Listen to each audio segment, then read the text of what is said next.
Well, hello everyone and happy Tuesday. It is digital host AJ Wuest welcoming you back to Before the Four, the live stream where I talk about some of 48's top news stories and then some before our 4 o'clock newscast. If you're watching right now, whether it's on Facebook, YouTube, or the 48 Now live stream, thank you so much for watching and spending just a bit of your Tuesday afternoon here with me. We have a lot to jump into today. But first, I want to talk about the weather. Rain is expected to come later on in the week and into Thanksgiving Day. Make sure you stay tuned to our evening newscast to hear the latest forecast from 48 First Alert meteorologist Chelsea Aaron. She'll have the latest on what to expect. But now, I think it is about that time we jump into some of today's top stories. And starting things off with a big story that broke earlier today, a second Huntsville murder suspect was arrested in Lexington, Kentucky. Now, 31-year-old Erica Baker, who you're seeing on screen, is being charged with murder in connection to a deadly shooting along Lakeview Drive back on November 17th. Police say Baker is an accomplice to Kariah Jones, who is also facing a murder charge in this case. The Lakeview Drive shooting left 35-year-old James Grays dead, and Huntsville police are working on getting both of them extradited to Madison County. They are currently held in the Lexington jail. And now, a story in case you missed it. The mother of a Buckhorn Middle School student is still searching for answers after her son's teacher was arrested over the weekend. 60-year-old Buckhorn Middle School special education teacher Karen Howard was arrested Saturday and charged with torture and willful abuse of a child. 48's Nick Ballinger with more. Buckhorn Middle School parent Alicia Jones spent the last 48 hours in the dark. It took this Facebook post for her to find out her 12-year-old son's special education teacher had been arrested for child abuse, not a call from the school. That's how I found out. I didn't get a phone call. I didn't get an email. Nobody from the school contacted me before she was arrested. 60-year-old Karen Howard was arrested Saturday after Madison County deputies used surveillance footage to charge her with torture and willful abuse of a child. Howard taught Jones' son Trevor, who has Down syndrome and is nonverbal. When Trevor started showing up at home with bruises after school, the only way Jones knew what happened was a phone call between her and his teacher. The explanations from the teacher stopped her short of going to the administration, but this arrest is now raising new concerns. That just made everything click into place. Like, that wasn't just a random bruise on his arm. Now that I look at it. Jones wants more answers from school leadership. She's hoping that not only was there a camera in the classroom, but that she and all the other parents will have clarity on what's been going on in their child's class. We need to hear and see what's going on with these kids, because these kids honestly do not have a voice. And that's the only way we will know, is if there is video surveillance. Well, thank you, Nick. And now in Albertville, where yesterday officials confirmed the identities of two teens who were killed in a crash last week. 48 Savannah Sapp with the story. Those two teens have now been identified by their families as 13-year-old Tammy Carmelo and 15-year-old Havana Morales. The two girls were students at Albertville Middle School and Albertville High School. The two were killed in a car crash on Arley Lacey Road in Albertville. They were riding with two other teens, a 17-year-old who was injured and the 18-year-old driver who has since been arrested. That driver, Yasmin Ramirez, is charged with vehicular manslaughter. Prosecutors say alcohol was involved in the crash. Investigators also say Ramirez was driving at a high rate of speed. A memorial marker has been placed on Arley Lacey Road for the two girls. Morales was laid to rest on Monday. Funeral arrangements for Carmelo have not been announced. Teachers of the girls and family members took to social media today sharing their support and condolences for the two families. Fundraisers have been set up to help pay for their funeral expenses on GoFundMe. Now, as of now, those fundraisers have reached a total of over $8,000 for the families of Tammy Carmelo and Havana Morales. As for Ramirez, she was released this morning on bond from the Marshall County Jail. Reporting in Albertville, Savannah Sapp, 48 News, on your side. Such a sad situation, and my thoughts are definitely with those families. Thank you, Savannah. But now in Huntsville, workers at the Botanical Garden are working hard to make sure that hundreds of warm weather plants stay properly maintained as the weather gets colder. Employees started moving hundreds of plants inside last month to prepare for the temperature drop. Some of the plants that were moved inside are 20 feet tall. Workers have already started to store those plants like tropical water lilies and palm trees inside the greenhouses. The aquatic plants in the Botanical Garden pond were also moved into heated tanks. And 48 Sarah Grace Kennedy earlier today spoke with Max McCowan. He is the horticulture manager at the garden, and take a listen to what he had to say. And so just like you bring your houseplants in for the winter, we do too. However, ours are on a much larger scale. Some of our plants are approaching 10, 20 feet tall, but we have the space to carry these large plants into the next year and not, touch our ceilings like they do in your home. Very nice. And now in Tuscumbia, where one church is collecting teddy bears to bring to a memorial that will be held this Friday for children who have been killed in the Ukraine. During the memorial, the group will be calling for peace. And 48's Aria Pons is on your side with the story. Leaders from a nonprofit and a church in Tuscumbia say they are tired of seeing so many people hurt in Ukraine, especially children. They're calling for peace and they want lawmakers to give more attention to the war. I remember that day I heard an explosion and then I received a phone call because people here already knew that what's happening, and one of these people says okay, you gotta go.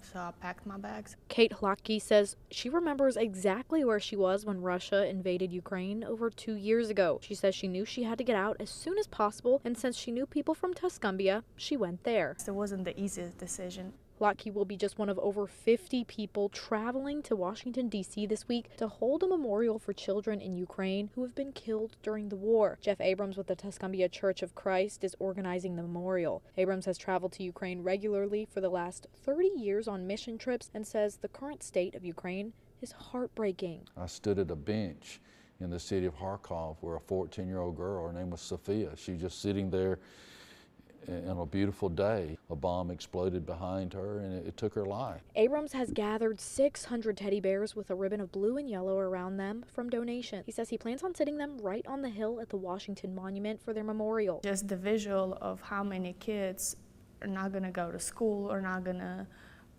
play with their siblings, not going to say their first words even. What did happen to them, these children that had been killed, wounded, orphaned, stolen, they didn't deserve that. They deserve to be protected.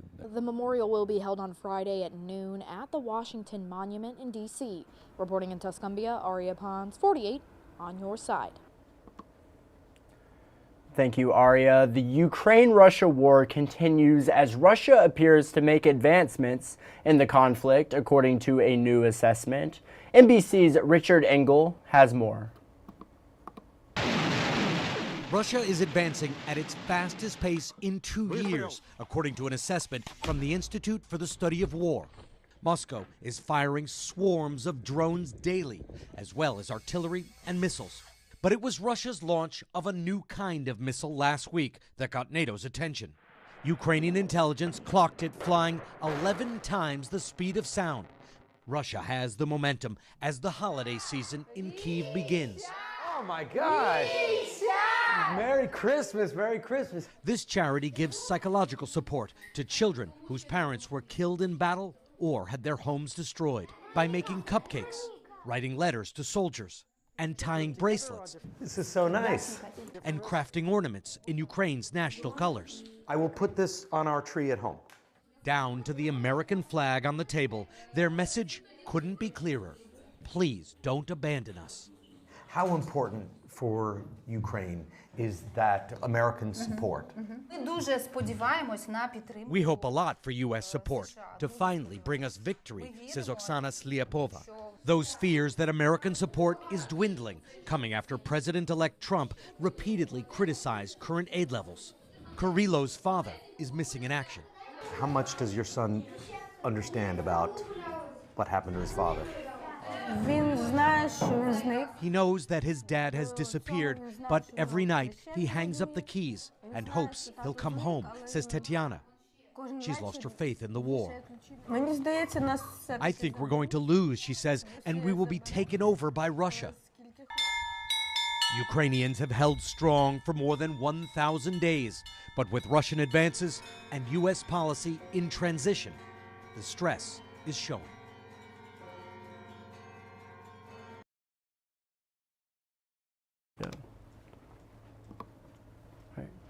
All right, coming up after the break, we'll talk about Huntsville police holding an auction this holiday season, what the Alabama Attorney General Steve Marshall is saying about children and social media safety, turkey frying safety, and a turkey trot, all coming to Huntsville. It's all ahead. See y'all in 1 minute.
Well, hello everyone and welcome back to Before the Four. Now, here is the next story. Let me pull it up for you all. Back in Huntsville, the police department is currently looking for recruits. Now, this ahead of the 73rd session of the Huntsville Police Academy. In order to apply, applicants must be a U.S. citizen, at least 20 years of age, to apply, 21 years at the time of graduation. They must provide a valid driver's license, must have a high school diploma or GED, pass interview board, drug screening, medical examination, and a polygraph. And if you're previous military, you must have received an honorable discharge. Huntsville Police have over 400 officers and welcomes people from various backgrounds, educational paths, and experiences. The deadline to apply is February 28th at 6 p.m. And for more information, visit our website at WAFF.com. And speaking of Huntsville Police, the department is holding an auction this holiday season to help benefit Crime Stoppers. Yesterday, we spoke with Crime Stoppers President Carrie Stropp and Officer Bruce Jansen on the upcoming auction, which will launch this Friday. Take a listen to what Officer Jansen had to say about where proceeds for the auction goes towards. If your tip leads to the arrest of an offender or offenders, then Crime Stoppers will pay up to $1,000 for your tip. And the proceeds that we get for the auction will help us to make sure that we can continue to pay out tips in the future. And the auction will feature a mix of different items to bid on, such as a washing machine, video game consoles, and even a car. Could make for a great Christmas gift for someone, I'm just saying. More information on the Crime Stoppers auction can be found on our website, WAFF.com. But now in state news, Alabama Attorney General Steve Marshall is urging Congress to pass the Kids Online Safety Act. The bill aims to limit the ability of others to communicate with minors on social media. It would also give companies the choice to allow minors to opt out of personalized algorithms or limit what algorithms can recommend. Simon Schuessler with WSFA reports. Some reports show that extended social media use has a negative impact on children, and some in Congress are trying to take action through the Kids Online Safety Act. In fact, Alabama Attorney General Steve Marshall is joining more than 30 other state AGs and fighting to make the bill a law before Congress adjourns in January. I think you see attorney generals across the country that are very concerned about the impact of social media on young people, particularly young girls. And I think Congress has an opportunity to be able to lay a baseline of what it is that we're going to do to be able to protect our kids. The bill aims to limit the ability of others to communicate with minors on social media. It would also give companies the choice to allow minors to opt out of personalized algorithms or limit what algorithms can recommend. Another feature of the bill, restricting features that encourage extended social media use. I think that can become a fundamental baseline in law, and then we allow the states to decide whether or not they want to create more stringent measures to be able to protect kids. For parents, the Kids Online Safety Act would allow you to manage your child's privacy and account settings, as well as restrict purchases. Also, you'd be able to see how much time your kid is spending on a platform and restrict that time how you see fit. For most of us that are raising kids, we weren't exposed to this in the same way as our young people are now. And to the extent that we can educate parents, that we can equip them with the ability to be proactive with regard to social media use, then I think everybody benefits.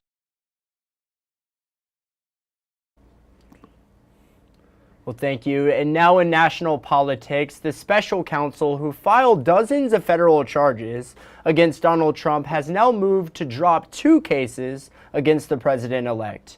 That move closes the chapter on an unprecedented legal process that's been drawn out for more than a year without either case going to trial. NBC senior legal correspondent Laura Jarrett joins us with the latest and what this means going forward. First, the political victory, and this morning, a legal one. The top prosecutor overseeing the federal charges against President-elect Trump formally asking to drop them. Special counsel Jack Smith writing the Justice Department's long-standing policy against prosecuting a sitting president should apply to the president-elect as well, notwithstanding the gravity of the crimes charged and the strength of the government's proof. A federal judge in Washington quickly signing off on the move, which was expected, bringing the final conclusion to a historic case, accusing Mr. Trump of a criminal plot to reverse the 2020 election results as he ran for re-election. My office will seek a speedy trial so that our evidence can be tested in court. But it never got off the ground, marred in delays, and cut down by the Supreme Court's decision last summer, finding some of Mr. Trump's conduct immune from any prosecution at all. While then-candidate Trump, who pled not guilty to all charges, sought to use his criminal exposure to his political advantage. I've never heard you get indicted for interfering with a presidential election where you have every right to do it. You get indicted and your poll numbers go up. Smith, who's expected to resign soon before Mr. Trump can fire him. I would fire him within 2 seconds. Also moving to dismiss the charges he brought in Florida, accusing Mr. Trump of illegally hoarding classified documents at Mar-a-Lago after he left office and then obstructing the government's efforts to get them back.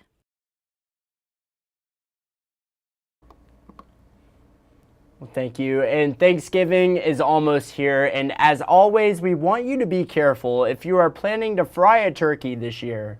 Experts say more home cooking fires happen on Thanksgiving than any other day, and that's the key to turkey frying. The key to turkey frying, I should say, is in the prep. Erin Burnett reports.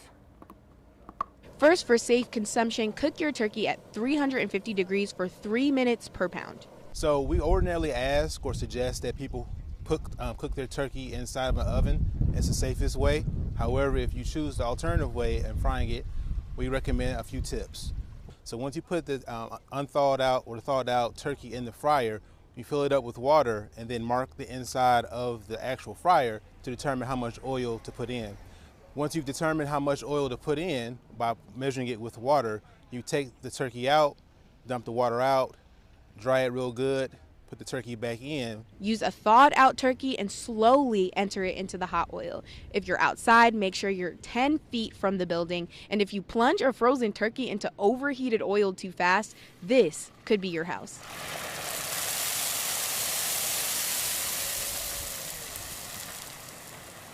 And if you want to stay inside, you can use an electrical turkey fryer, but make sure it's directly plugged into an outlet and not an extension cord. Certainly good to know. But now if you're looking to burn off some calories before frying that bird up and eating it, a turkey trot will be held this Thanksgiving Day bright and early at Ditto Landing. And not only is it good for burning some calories before the great feast, proceeds for the theater turkey trot also helps children's theater here in Huntsville. And a few weeks ago, I spoke with Around the Curtain Children's Theater President Anna Nicely and a few others with an immense passion for theater. Take a listen. Do you get a certain feeling when you're on stage performing? Yeah. Can you talk a bit about that feeling? That feeling is like one of the best feelings ever. You get like this, it's like you're super excited and you feel like you're floating, but at the same time, you feel like super small and really scared. I love that. That is a perfect way to describe it. Yeah. Well, hello everyone. It is digital host A.J. Wuest welcoming you back to 48 Now.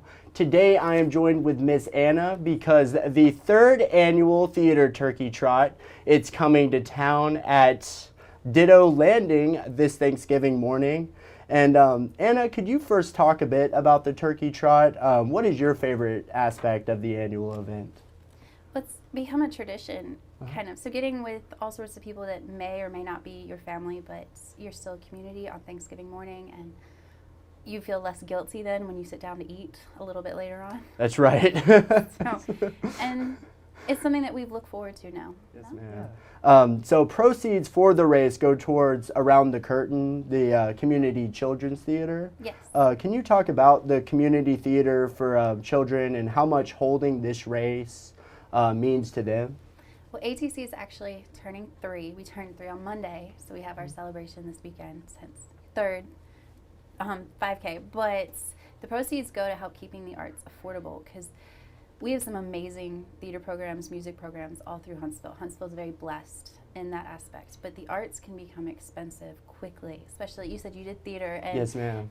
It adds up very fast. So we want to keep those options available, especially as the economy's been struggling and the such. And every kid needs their niche. They need a place to belong. So that's what we push. Not everybody who always is going to be center stage gets a role in other companies. So we try to spread the love. Everybody gets a shot at some point, and we teach them how to not just be actors and dancers and singers, but also to be good friends in a community and to share and to be together. Well, awesome. You're not going to want to miss that. The Theater Turkey Trot's coming to Ditto Landing bright and early. I believe the race starts at 8 a.m., so you're going to want to get out there early, burn off some calories before you get to feast on some bird. That is for sure. But now let's head into the stories you're just not going to want to miss in our evening newscast. A new food city coming to the town of Athens. Hear what Athens Mayor Ronnie Mark had to say about the grocery store coming up. Another story you're just not going to want to miss. 3 men charged after climbing the tallest building in Nashville. Get those details coming up. And finally, a story on staying fit during the colder months of the year. And these are just a few of the stories you're just not going to want to miss coming up in our evening newscast. And you all know what time it is. We didn't get to it yesterday, but that is okay because today it is time for Facebook fun. And what is something you are thankful for? That was yesterday's 48 Facebook question of the day. But what I want to know is what you all had to say. And let's see. Lynn Bullard said coffee, absolutely. Caffeine, it's essential, absolutely. Lynn, thank you so much for commenting. Michelle said her beautiful daughter Piper, absolutely. Family, gotta be thankful for family, without a doubt. Michelle, thank you so much. Daisy said life itself. That is an awesome attitude. I love it. Daisy, you're the best. Thank you so much for commenting. Lexi said her family. Again, family.